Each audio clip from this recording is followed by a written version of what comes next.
UP के एक गोरखपुर गांव में एक ब्राह्मण और उसकी पत्नी रहती थी। वह दोनों बहुत गरीब और ईमानदार भी थे। वह शिव के परम भक्त थे। सुबह शाम शिव की आराधना में गुजारते थे। एक दिन उसकी पत्नी अपने बाग में जा रही होती है।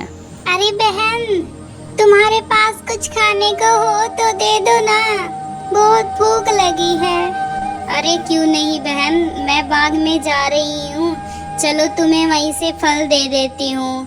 घर में तो खाने के लिए कुछ भी नहीं है, फल से ही हम दोनों पेट भरते हैं। चलो आओ, तुमको भी मैं अपने बाग के फल खिलाती हूँ। अरे वाह बहन, तुम्हारे बाग के तो बहुत मीठे फल हैं और मिलेंगे मुझे। जितने चाहो बहन उतने खा लो। वह दोनों अपने बाग के फल को कभी बेचते नहीं थे, क्योंकि इनका कहना था कि फल हमारे शिव को बहुत पसंद है, इसलिए हम इनको कभी बेचेंगे नहीं। एक दिन शाम को दोनों पति पत्नी खाना खाकर सो जाते हैं। इतने में ही उस ब्राह्मण को सपना आता है कि उस सपने में महादेव को देखते हैं। सुनो सुनो, आज रात मुझे सपने में महादेव ने दर्शन दिए हैं। ऐसा लग रहा था मानो सच हो। लगता है अब हमारी तपस्या पूरी हुई। प्रभु के दर्शन पाकर मैं तो धन्य हो गया, बिल्कुल धन्य। लगता है कि सारे पाप मेरे धुल गए। मैं धन्य हो गया, मैं धन्य हो गया। क्या ये बात आप सच कह रहे हो?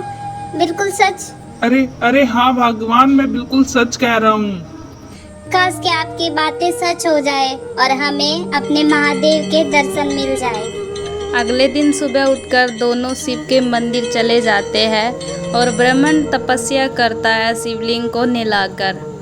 ये बात चारों ओर फैली हुई थी।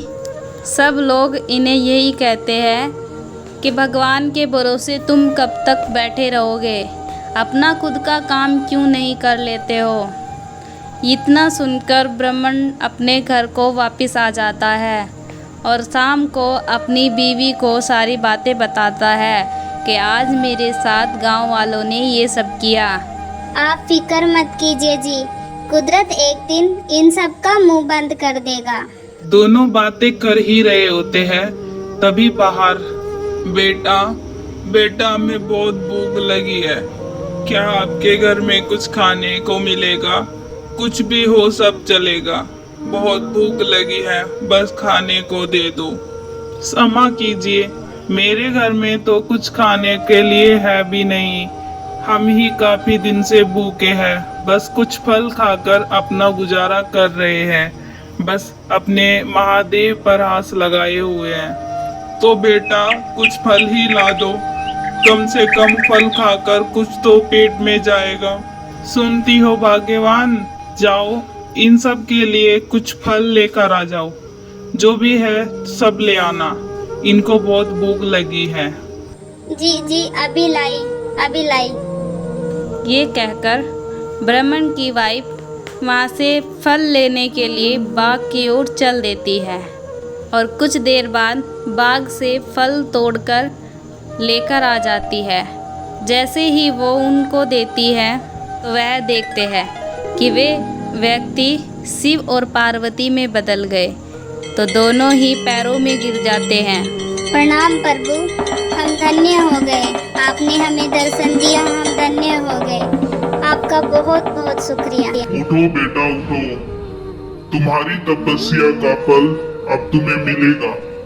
मांगो तुम जो भी वरदान मांगना चाहते हो, आज तुम्हारी सभी इच्छा पूरी होगी। बस तुम वरदान मांगो, लेकिन याद रखना लालच बुरी बला होती है। नहीं प्रभु, आपके दर्शन ही काफी है, मुझे कोई वरदान नहीं चाहिए। ठीक है बेटा, तुमने हमें फल खिलाए, जिस बाग से ये फल आए हैं उसमें हमेशा फल लगे रहेंगे और फल मीठे और स्वादिष्ट होंगे।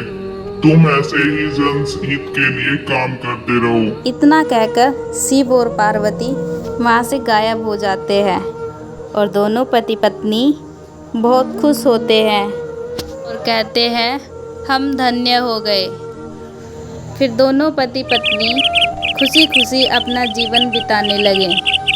उनका बाग वरदान के अनुसार हमेशा हरा भरा रहने लगा और उसमें हर मौसम में फल आने लगे।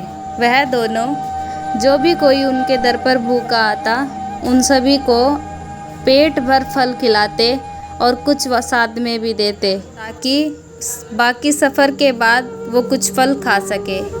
और ब्राह्मण अपने पेड़ से कुछ फल तोड़कर बाज़ार में बेचने के लिए भी जाया करते ताकि उनके घर का खर्चा चल सके।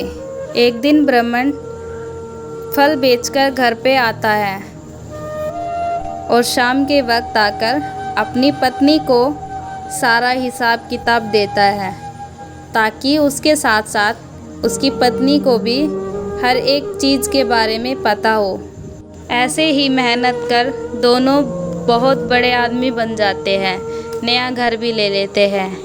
ऐसे ही किस्से उनके पूरे गांव में चलने लगे, लेकिन वह दोनों महादेव की कड़ी तपस्या करते रहे। दोस्तों कैसी लगी आपको ये वीडियो कमेंट में ज़रूर बताना।